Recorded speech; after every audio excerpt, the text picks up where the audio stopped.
Saudações, pessoal! Nesse vídeo a gente vai dar continuidade à parte de componentes gráficos do React e dar uma olhada em alguns componentes um pouco mais avançados, né, que fogem um pouco do tradicional, né? Então, são componentes relativamente simples de ser utilizados, mas eles têm uma funcionalidade bastante específica, né? Então, nós vamos tratar de listas. Esses mecanismos de listagem, eles já existiam lá na API nativa do Android, né? Para quem tem curiosidade ou já trabalhou com isso, existiam componentes já para desenhar listas e conjuntos de dados muito grandes, né? Então aqui a gente tem equivalência também, né? Então nós temos basicamente dois tipos de listas, né? A flat list, que é uma lista pura, digamos assim, ela não tem nenhum comportamento mais avançado, e nós temos a section list, que é uma lista que te possibilita quebrar o teu conteúdo em seções, né? Bem interessante. Isso aqui particularmente nas versões anteriores dessa disciplina, onde a gente abordou a API nativa, era um recurso que a gente não tinha, né? Pelo menos na minha disciplina eu nunca abordei, certo? Então, pessoal, eu vou mostrar dois exemplos um pouquinho diferentes desses que a gente tem na documentação, né? Mas não por melhorar nem piorar nada disso, é só para vocês terem exemplos diferentes, né? Então, vocês podem vir aqui na documentação ou tanto faz olhar o meu vídeo e refazer os meus exemplos, né? Vocês vão ter uma forma a mais de fazer a mesma coisa, tá? Então, fica a critério de vocês seguirem aqui a documentação ou seguir a minha abordagem, as duas vão ser equivalentes, né? Eu só vou trazer alguns detalhes um pouco diferentes para mostrar para vocês, tá certo? Pessoal, aqui então falando do código, né? Vamos fazer um exemplo do primeiro componente, né? Que é o flat list. Basicamente, pessoal, ele faz o que uma screw view faz. Ele desenha uma série de itens um depois do outro, tá? A diferença é que você já tem um mecanismo pronto para fazer essa iteração, então você não precisa criar um for para adicionar item por item, né? O componente faz isso para a gente. E ele tem vantagens em relação ao desempenho, né? Então a performance dele é muito melhor do que você desenhar os componentes um a um. Por quê? Ele escolhe da tua lista os itens e desenha só o que tiver na tela. Então ele só desenha o que for necessário, né? Então é um componente bem mais rápido, né? Ele é bem mais adequado para esse tipo de situação, quando você tem muita coisa para mostrar e quer que o usuário fique rolando até onde ele quiser, né? Então, por exemplo, mostrar uma lista muito grande, né? Ele vai rolando enquanto ele não encontrar o que ele precisa, certo? Então, pessoal, eu estou aqui com um código, que é o nosso código base mesmo da aula passada, certo?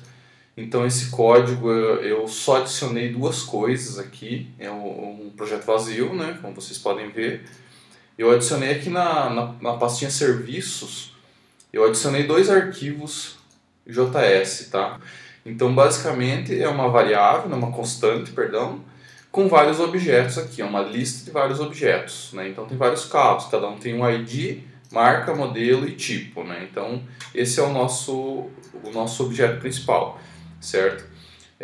Esses dados aqui, pessoal, poderiam vir de qualquer coisa, poderia ser uma tabela do banco que vocês consultaram, um select, poderia ser uma API que retornou alguns dados, um arquivo JSON, enfim, pode ser carregado de vários lugares diferentes, né? Aqui eu deixei estático só para exemplificar, tá? Então eu criei esses dois arquivos e eu importei aqui na minha app.js, né? Então vamos fazer novamente igual a aula passada dentro desse arquivo aqui só para exemplificar, tá, pessoal? Então, uma das primeiras coisas que eu vou fazer aqui, eu vou mudar a inicialização dele, que ele está com aquele layout centralizado ali e tal, que a gente já viu que pode dar problema, né?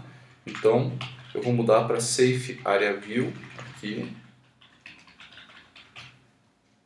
Vou importar o Safe Area View. Já vou aproveitar para importar a Flat List. Acho que por enquanto é isso que a gente vai precisar. Tá. Esse cara aqui, eu vou tirar o alinhamento dele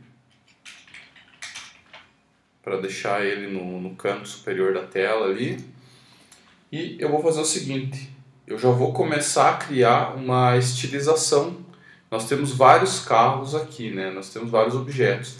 E eu vou querer desenhar isso como itens aqui na tela, né? Um depois do outro. Então, só para não ficar uma coisa bagunçada, eu já vou criar um estilo aqui o nosso item, né? Então eu vou usar uma border só para ficar mais claro, né? Então border width, que é o tamanho. Eu vou colocar um radius para deixar ela arredondadinha nos cantos e um background color. Então vamos usar um cinza aqui mesmo. Acho que fica legal colocar uma margem também, só para ele não ficar um encostado no outro, né? Então vamos lá. Isso daqui, pessoal, foi um estilo que eu desenvolvi para um item só. Então nós vamos ter uma lista e dentro dessa lista a gente vai ter itens, certo? Então, para a gente poder desenhar esse item efetivamente, ele precisa ser um componente, tá? Então, ou uma função, ou alguma coisa assim, né? Um retorno de uma função lambda, alguma coisa assim.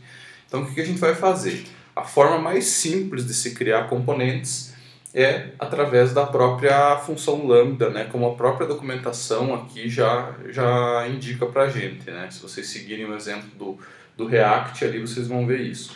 Então, claro, poderia ser um novo arquivo, criar tudo isso separado para ficar mais organizado? Claro que sim, né? Poderíamos fazer assim.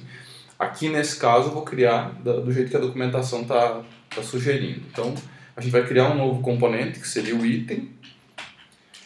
Eu vou fazer ele receber um parâmetro, tá? Que eu vou chamar de item, mas poderia ser dado, data, qualquer coisa nesse sentido, tá? E isso aqui é uma função lambda, certo? Eu já vou jogar o retorno dela aqui e, como ele é um componente, ele precisa retornar view, né? Então ele tem que retornar algum objeto que seja possível desenhar, né, na tela. Então ele vai retornar uma view e aqui dentro a gente vai colocar todos os atributos que a gente quer desenhar em cada um dos itens, certo? Então, só para a gente se organizar no raciocínio, a gente está construindo um componente que é responsável por desenhar um item dessa lista aqui, certo? Então eu vou colocar o estilo, que eu acabei de escrever aqui embaixo, né? Que vem do styles.item, tá? Aqui eu vou colocar um componente de texto, para a gente poder desenhar. Vamos colocar os atributos aqui, né? Se a gente quiser, a gente poderia colocar todos, né? Aqui, então, o item.id. Opa, esqueci de fechar aqui. São 4, né? Brand, model e type. Opa. Então aqui nós temos ainda não está desenhando nada, mas nós temos um componente responsável por desenhar um item da nossa lista, né? Então ele recebe esse item por parâmetro e imprime cada um dos atributos desse item, certo? Então pessoal, aqui esse componente de texto que nós temos inicialmente, a gente pode substituir ele por uma lista, né? Então vou usar a minha flat list aqui e ela tem alguns detalhes, né? Ela não recebe igual a view, por exemplo, que você abre, coloca tudo dentro e depois fecha, né? Não, ela recebe alguns parâmetros e esses parâmetros que vão dizer o que vai ser desenhado dentro daquela lista, né? Então, um dos parâmetros é o data, que são os dados, né? Então, no nosso caso aqui é esse arquivo importado, né? Aquela variável cars. Nós precisamos saber como desenhar cada item, então existe um parâmetro aqui, o render item, que você especifica qual que é a função ou qual que é o componente responsável por desenhar cada um dos itens. No nosso caso aqui, como eu criei só uma função lambda, eu vou só invocar ela. Então eu tenho um dos itens, isso já o flatlist me manda, e eu quero simplesmente transformar isso num componente do tipo item, que é esse componente que a gente criou através de um lambda aqui em cima, tá? O objeto item, que a gente está recebendo por parâmetro, ele vai receber esse item aqui, que é o parâmetro, tá? Então ficou tudo com a mesma nomenclatura, né? Para a gente não se perder aqui, tá? Então isso aqui é um lambda responsável por renderizar cada um dos itens. Ele entrega um parâmetro item e esse parâmetro eu uso para colocar no lugar do item original lá do nosso componente, do tipo lambda, tá? E o que mais que a gente precisa? A gente precisa de um Key Extractor, porque cada item, isso no React geral, né? Todo componente que você desenha na tela ele tem que ser único. Então, se vocês tentarem desenhar, por exemplo, uma scroll e colocarem itens lá dentro usando um for, você precisa dar uma chave única para cada item, tá? Então aqui nada mais é do que uma forma automatizada de extrair uma chave, né? Então o nosso objeto ele já tem aqui, né? Por exemplo, o ID, né? A gente poderia usar, né? Então a gente só precisa mapear esse ID para dizer que isso é a chave que o React tem que utilizar. Então vamos lá, novamente nós temos um parâmetro aqui. E o que eu quero de cada um desses itens? Eu quero o item.id. Só tem um porém, o nosso ID nesse meu exemplo aqui, ele é um inteiro, tá? Aqui está diferente da documentação, lá eles já colocaram uma string, né, uma hash aqui. Mas eu fiz para complicar um pouco para vocês lembrarem desse detalhezinho. As chaves elas têm que ser string, tá, pessoal? Então eu só vou usar o toString aqui para simplificar. Deixa eu tentar salvar, ver se ele desenhou. Desenhou. Então aqui já temos a lista, a flat list funcionando, né? Então podem ver que é um código bastante simples.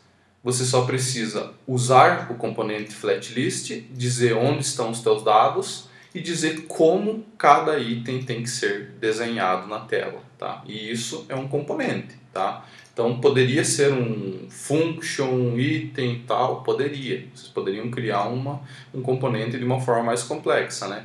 Como ele é um item bem simplificado aqui, eu só optei por fazer igual a documentação e fiz um lambda, tá? Você recebe o dado e você devolve uma view, tá? Devolve algum componente gráfico. Então, basicamente, a flat list é isso, pessoal, esse início aqui da nossa aula, certo? Aqui vocês poderiam até simplificar, a gente não está usando o ID, então poderia simplificar isso e deixar os componentes mais limpos na tela, tá?